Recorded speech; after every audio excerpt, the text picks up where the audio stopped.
Hello people, and welcome back to the channel. If this is your first time on the channel, a special welcome to you.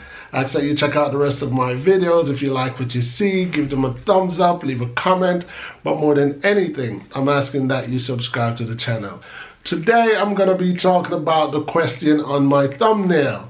Why is Jamaica a third world country? Before giving you my reason, one has to actually know what is a third world country. Currently, politically, countries that are third world countries are defined by pretty much a verb. And first world countries are defined by an adjective. What I mean by that is a third world country is considered a country that's still developing. And a first world country is a country that is defined as developed. So in other words, third world countries are countries defined as being on a journey, and first world countries are defined as countries that has actually reached a destination. So for example, the United Kingdom, Canada, the United States of America, and most European countries politically are considered to be first world countries. And as much as we don't want to look at the world in black and white, we have to look at the world in black and white. I mean, a lot of people cringe when we have to say black this versus white this, but we just have to call it as it is. When it comes to third world countries, an easier way to identify them is third world countries are usually black populated, black dominated countries. When it comes to first world countries are usually white populated, white dominated countries. So as much as we don't want to look at it as there is some bias there, or there's some prejudice there, or there's some unbalance to the scale, the facts are clear. Let's say, for example, Africa. Africa, I believe, is the only continent. Africa and Asia are the only continent. I will stick with Africa. Africa is the only continent on this planet which all of its countries, every single country that are on the continent of Africa on a world scale are considered to be third world countries. That is very clear.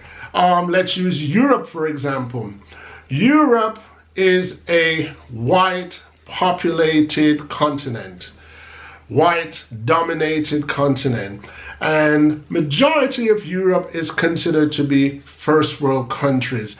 However, even though there are no such thing as second world countries, I'm gonna, just for the sake of this video, I'm gonna throw second world countries in it, because there are some countries in Europe and in Asia that, even though they are not considered third world countries, they're still not 100% considered developed by the world standard. So I'm talking about countries like Czech Republic, Poland, Lithuania, Slovakia, Slovenia, and so on and so forth. There are some countries, believe it or not, that on the continent of Europe, the scale is unbalanced. So what I'm saying, in Europe, there are some countries that are doing financially extremely well versus some countries that are doing okayish, better than Jamaica, but still struggling. Bottom line, the difference between third world and first world countries is this, in a nutshell. Third world countries are borrowers. First world countries are lenders. And to make it more clear to the common man, another way to identify first world countries versus third world countries is by its citizens and their travel access or their travel power, their passport powers. For example, 90% of third world countries to enter first world countries requires a visa. So I'm going to say that again. 90% of citizens holding a third world country passport requires a visa. On the flip side of that, 100% 100% of first world passport holders do not need a visa to enter 99% of the third world country. So it's an obvious imbalance, you know. So first world country citizens don't need to be investigated or assessed to enter Jamaica, for example, and Jamaicans and other third world country citizens has to be assessed and investigated before they can enter a first world country. So back to the question at hand. Why is Jamaica a third world country? Jamaica is a third world country like all other third world countries by design. It is designed that countries like Jamaica remain third world, undeveloped. That way you can forever have the slave and master status. But I'll get into that in a few seconds. Jamaica could easily become a first world country within the next 3 to 5 years, easily, just by someone signing a check. Yeah, it's all about money. It's all about money. If the IMF or the World Bank tomorrow, for one or another political reason, decides that the country Jamaica should no longer be a third world country, that can easily be resolved. Someone signs a check, Jamaica get a few infrastructure architects, and they start putting things in place, different government bodies in place, and more orders and more laws and whatever it is. And I would say as quick as 3 to 5 years, Jamaica's economy could be considered by the World Bank as stable, and just like that, Jamaica could be a first world country. So it is by design. What I'm trying to say is, consider it like you have 2 cars and you have a lot of money in the bank, but you decided that this one is not worthy to be fixed up for one reason or another, and this one is worthy to be fixed up. You can make anything old new when you have money. Now back to my slave and master references. The reason why I use the reference slave and master is this. As much as this may be noise and annoyance to some people's ears, in my head it's the truth. You see, one of the greatest accomplishments that men ever had when it comes to business and labor was actually slavery.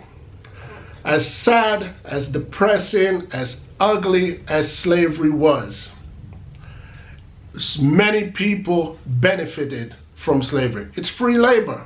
It's toiling the ground, or building bridges, or building mansions, or building roads, or building whatever it is that man wants to build, free. You know, so now that slavery has been abolished, it's very hard for a lot of people, especially money-hungry people, to let go of the idea of slavery.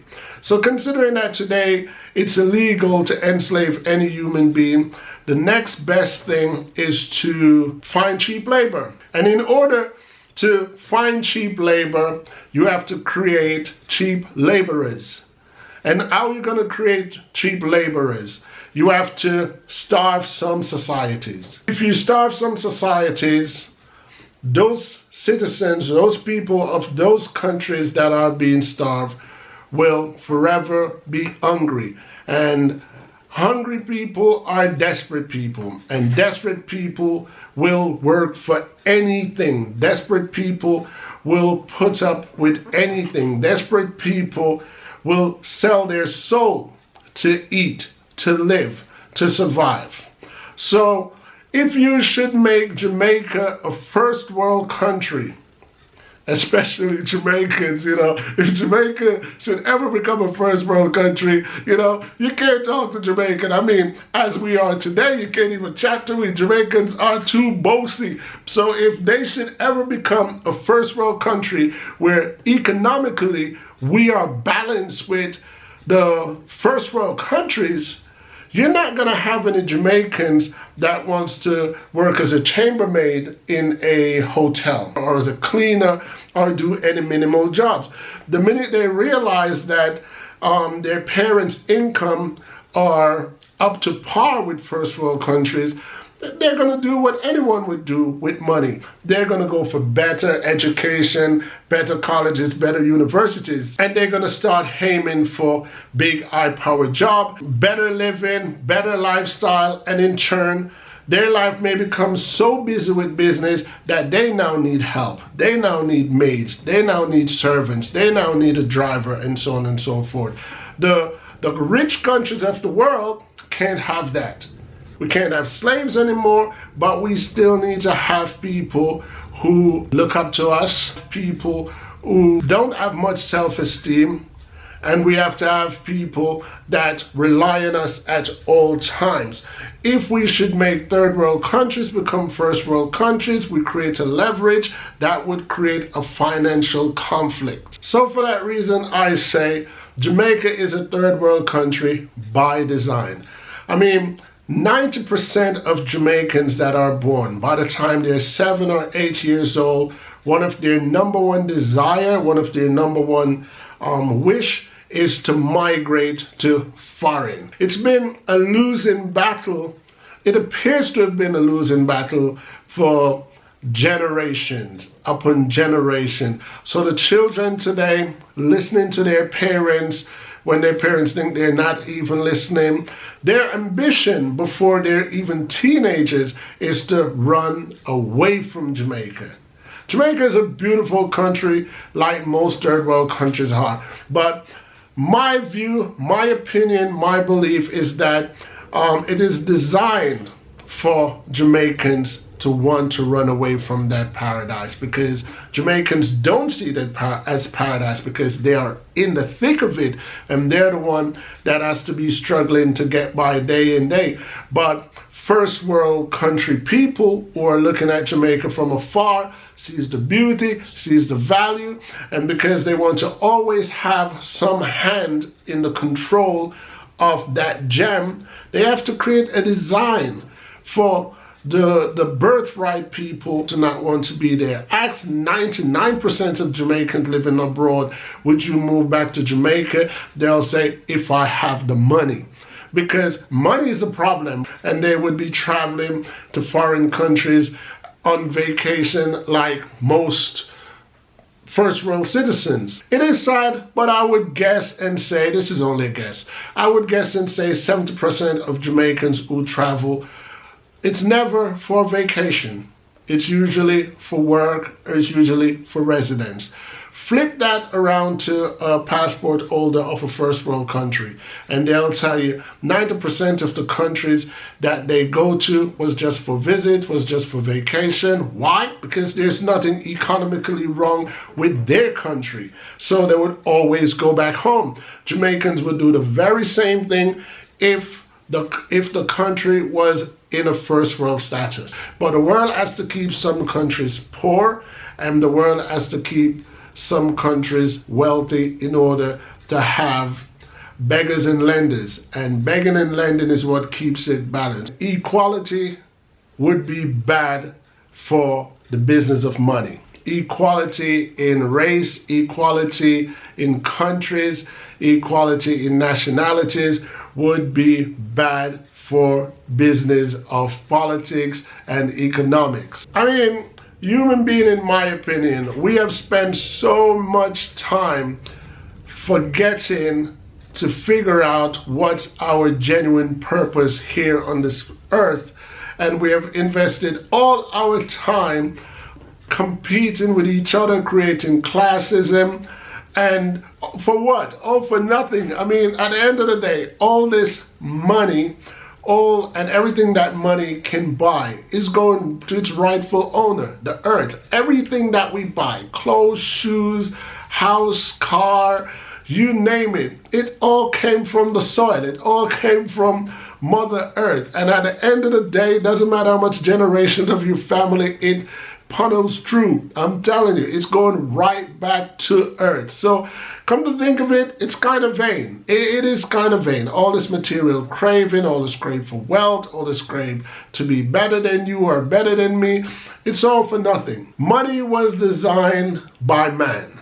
Money came from, paper? Paper came from leaves, but some greedy individual sat down one day and just thought to himself, here's the thing, instead of trading my cow for your goat, why don't you just give me your goat and I give you an IOU? And you can use this IOU note to also trade for a dog. Who knows, you know? But pretty much what I'm saying, money was invented as a barter system, you know, and if you look closely at the invention of money, I'll just keep it in layman terms, you'll realize that money was designed out of greed and trickery.